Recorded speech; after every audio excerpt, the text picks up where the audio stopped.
Buenas, ¿cómo les va? Espero que se encuentren bien. Hoy vamos a hablar de los verbos que requieren la preposición en español. So today we're going to continue our series on prepositional verbs, but this video will focus on the preposition en. Now, as usual, we're going to look at the meaning of en. Now, en generally means in or on. But, of course, with these verbs, the meaning will change a bit, right? Because, again, you can't translate these literally. But these are the general uses of the preposition en. So, we use it to indicate location, right? In. Estamos en la iglesia. We are at church, right? Time.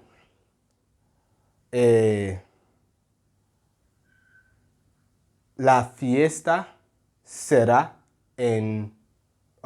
la fiesta tendrá lugar en 2 meses. The party will take place in 2 months, right? A means of transport. Voy a la escuela en carro. Right? So I go to school by car. So anytime we want to mention the means of transport, we use en along with the verb of movement. All right. So these are the general uses of this preposition. Now we're going to get into the specific verbs that require this preposition. First verb, confiar en alguien, to trust someone. Confío en mis profesores. I trust my teachers.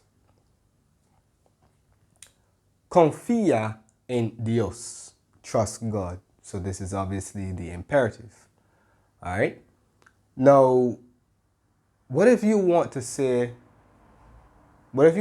add the relative pronoun that? Like, I trust that, blah, blah, blah, blah. Do you have to put the en? Yes, you have to put the en. So if you want to say trust that, you have to put the en. So, for example, and it's worth noting that you can use the indicative as well as the subjunctive. If you use the indicative, that would mean that you have an expectation. For example, yo confío en que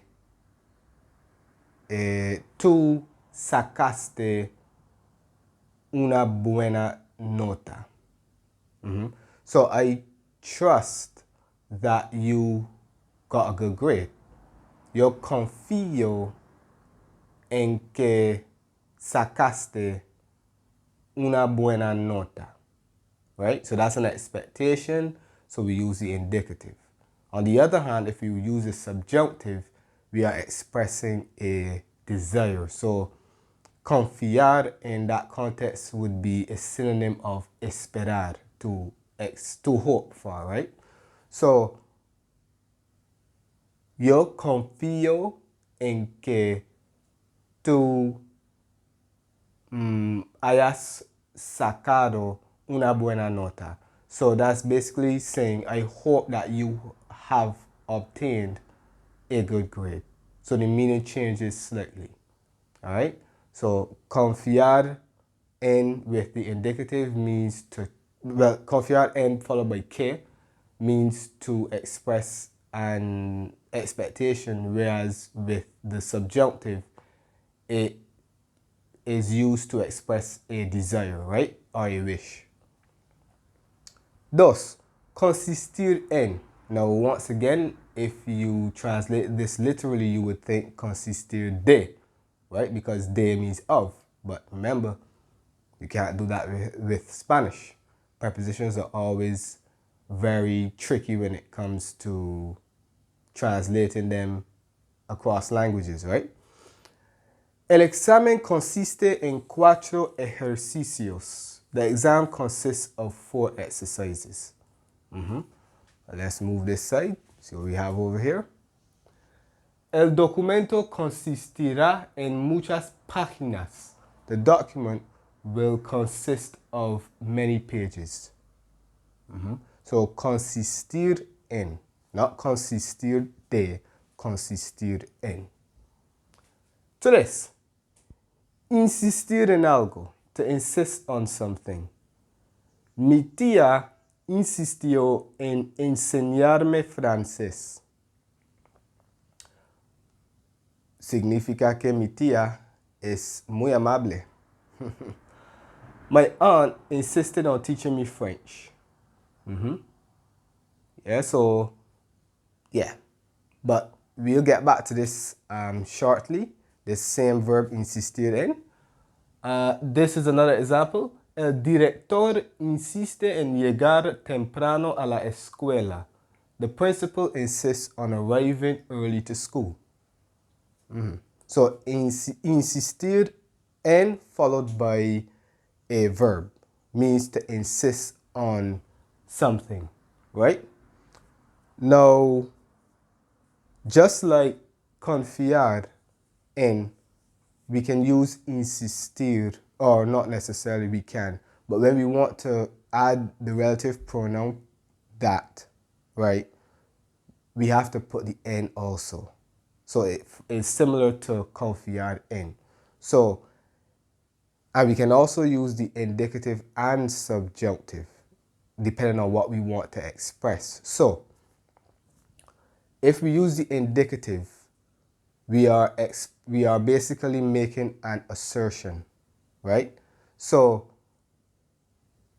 let's say mi profesor insistió en que nada pasó. So, my teacher insisted that nothing happened. Mi profesor insistió en que nada pasó. Right? So that's just making an assertion, right? Or stating a fact. All right? On the other hand, if we use a subjunctive, it is used to give a command. Okay? So let's use a different example. María insiste en que yo estudié para los exámenes. So, Maria insists that I study for the exams, right? María insiste en que yo estudie para los exámenes. Okay, so you see the difference there. Insistir en que, followed by the subjunctive, is used to express a command. And insistir en que, followed by the indicative, is used to make an assertion. Okay? Muy bien. 4. Pensar en, to think about or think of. Obviously, pensar can be used with de, and it can be used with de when we're talking about an opinion, all right? But en is to think about doing something or think of someone, right? So, siempre pienso en mis alumnos. I always think about my students. So this is an example of a noun following the preposition. And then over here, we have an example of a verb. Nunca pienses en suspender. Never think about failing. Yeah? So we can use it with a noun or a verb. All right? And it means to think about or think of. All right? So these are 4 verbs, and we continue. So we continue. Número 5. Fijarse en. That means to notice or to sense. María se fijó en la tristeza de la mujer.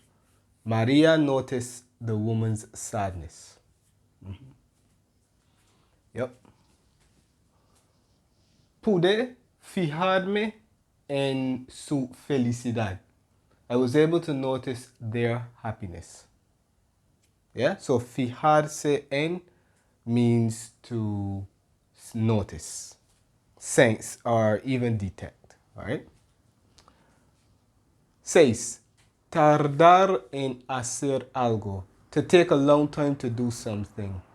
In other words, to delay. All right. No tardes en volver. Do not take a long time to return. And over here, espero que ustedes tarden en llegar. I hope that you take a long time to arrive. So, tardar en hacer algo means to take a long time to do something or to delay in doing something. Okay? 7. Quedar en hacer algo. To arrange / agree to do something. So if you checked my video on quedar versus quedarse, you would have seen, yes, if you were to check that, you would see this usage of quedar.